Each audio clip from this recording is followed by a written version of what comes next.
BamaOnline.com. Charlie Potter does an outstanding job covering the Crimson Tide for the 247sports.com network. Charlie, I don't know, man. What do we have in sports to look forward to this weekend? We don't have The Last Dance on Sunday.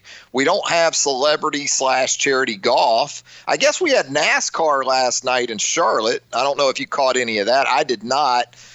Give me the go-to. Give me the plan for the weekend. What are we supposed to do? Yeah, I'm not really sure. I'm not a huge NASCAR fan. I actually liked it a decent amount growing up. My dad watched it. My brother-in-law actually used to race, not NASCAR or anything like that, but that's how we kind of got into it. But not so much anymore. Really, this weekend, it's a weird weekend for me because my niece, my oldest sister's daughter, is graduating. So I'm still, relatively speaking, at least from an Alabama beat perspective, a young pup. But she's graduating from high school. She's 10 years younger than me, and it'll be cool to watch her walk across the stage via a live stream. Didn't think that was really how it was going to be, but that's about the plans for this weekend. We're still trying to stay inside and stay safe, and I know things have loosened up a little bit, but we don't get out too much now, at least not with our summer plans canceled. So that'll be our big thing from a sports perspective, though. I mean, it's trying to do what we can for the season to get here, but otherwise, with no Last Dance, I tried to watch the first couple episodes of the Lance Armstrong 30 for 30. I didn't really get into it as much, but right now, I guess we're grasping at straws. Yeah, a little bit. Thankfully, we have some great coverage there at BamaOnline.com.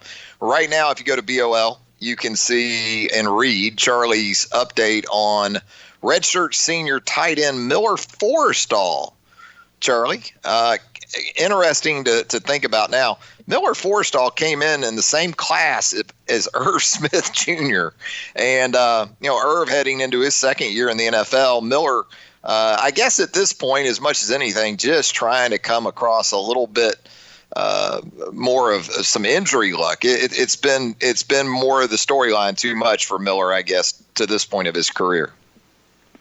Yeah, it's crazy to think. He's one of those guys that seems like he's been around for a while, but it's also kind of flown by. It seems like just yesterday he was on campus and going through those bowl practices with Jalen and Jonah and Williams. Those are the three kind of big name early enrollees that got on campus before that national title game against Clemson in 2015.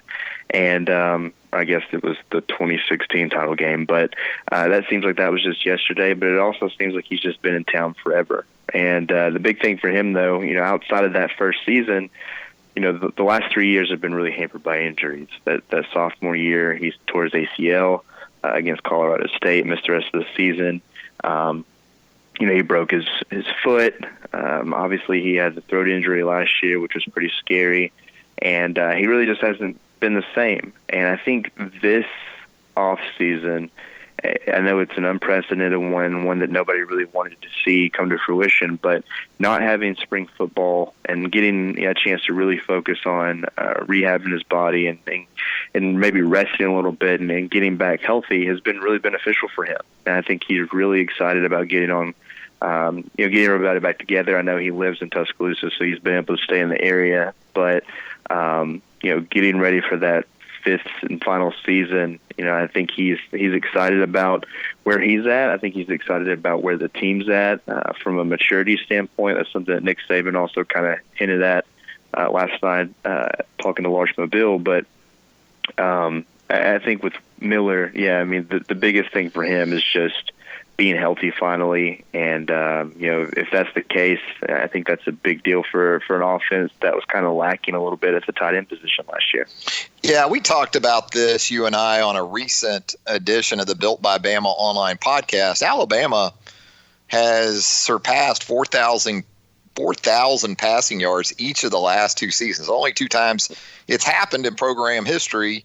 It's been in 2018, 2019. If Alabama is going to be that prolific again, if it chooses to be, I guess you could say, because it is set up personnel-wise to kind of have its pick of how it wants to go about its business, I think. But if it is going to be that sort of passing attack for a third straight year with the losses at wide receiver, how much more do you think Miller Forristall has to be involved in the passing game in 2020?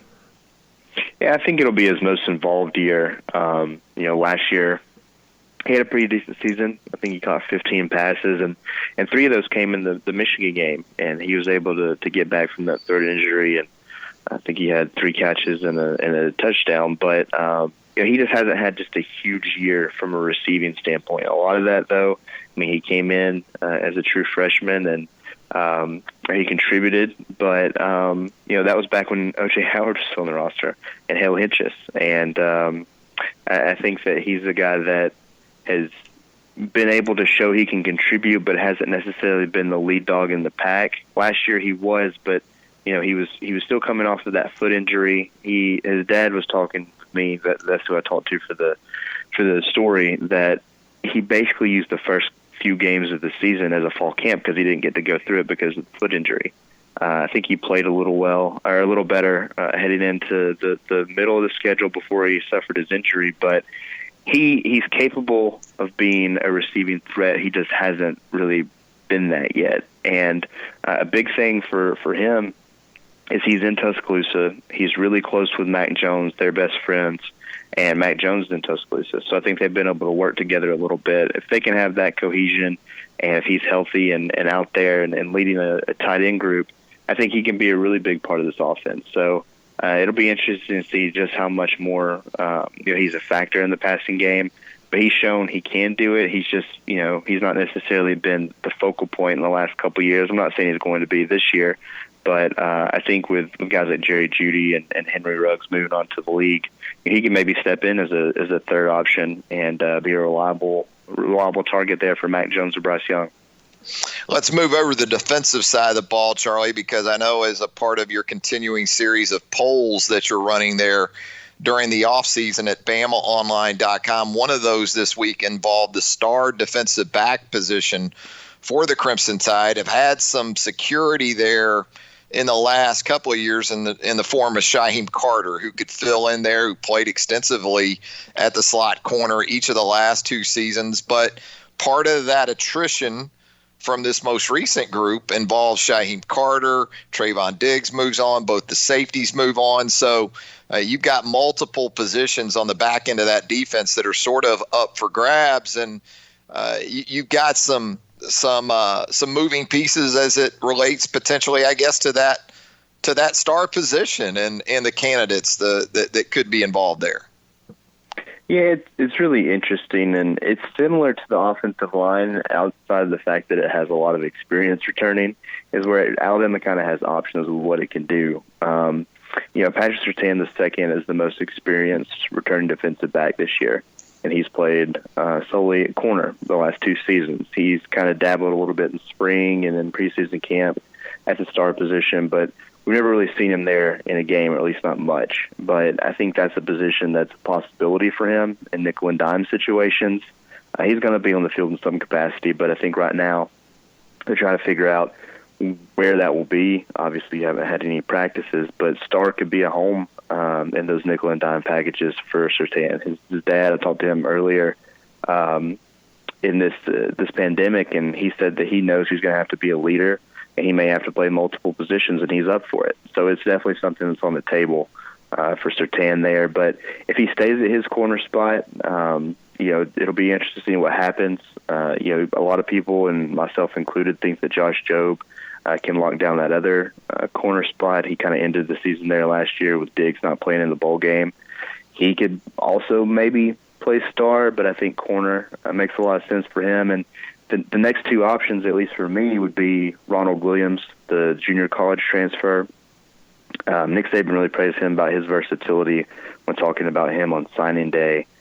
Just the fact that he's played corner, he's played in the slot, and he's played safety at a big-time community college. So I think he's an option there. He's also an option at corner. And the other one would be Jalen Armour-Davis, the guy that came in with Patrick Surtain and Josh Jobe. He was hampered by a knee injury in his freshman season and was a reserve last year, but with so many guys moving on, I think that slot position could be really a place that he could shine. So there's options. It's not as plentiful as the offensive line, and they don't have the benefit of 4 or 5 starters returning. It's actually quite the opposite, with Surtain being really the head guy there. But I think what happens at Star, to me, in the secondary is one of the more interesting things because they have a lot of different avenues they can go down.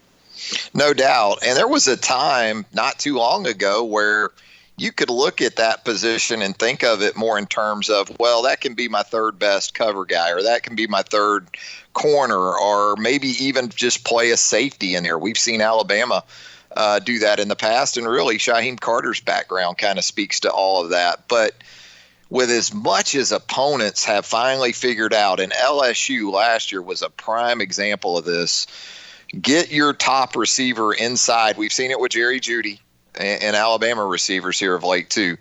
Get your best receiver inside against a star defensive back or slot corner, because in a lot of instances, that's still a guy that is considered to be maybe a third best corner. And I think defenses are going to have to start reacting by putting their better players inside. And maybe in a perfect world, that's what would have happened last year with Patrick Surtain. It didn't work out that way, and the staff had to resort back to kind of Shaheem Carter. So we'll see how that plays out this time around. Hey, also know that you're spending this week taking an early look at the Tennessee Vols. And I'll tell you what, Charlie, we've talked about it on the show this week. A lot of buzz about Jeremy Pruitt's third team and perhaps a possible upset of the Alabama Crimson Tide when UA rolls up there in October. Yeah, I mean, it's May with no football to talk about, but you never count it out. I think the big thing for Tennessee is that they're going to have an experienced club coming back. I think they had 16 starters, 8 on both sides of the ball, and they really ended the season strong. They had a terrible start, but they really came into form and finished strong and looked like they could be a future contender there in the East. I still think that Georgia and Florida are the teams to beat in that conference. But, I mean, we're sitting here at the end of May with nothing else to talk about, so I get that. The big thing for me with Tennessee, though, is they're going to have to figure out what they're going to do at the quarterback position, because it was pretty inconsistent last year. I think they used 3 different guys with Jarrett Garantano being the main guy. I believe they used Maurer and Shroud, and they also have a top 100 recruit coming in, Harrison Bailey. So they have to shore up that position, and they're going to have to replace a lot of big-time contributors, guys like Jawan Jennings, Marquez Callaway, Nigel Warrior, Darrell Taylor. A lot of guys that play a lot of football in Knoxville. So that's going to be tough, but the guys they have returning, I think they're buying into Pruitt's system. He's getting his guys in there finally, and I think Tennessee can start to turn the corner. I don't know if this is the year that they do that, if they end that streak against Tennessee or against Alabama, but there's certainly a lot of positive buzz. A lot of that I know comes on the recruiting, or comes from what they're doing on the recruiting trail.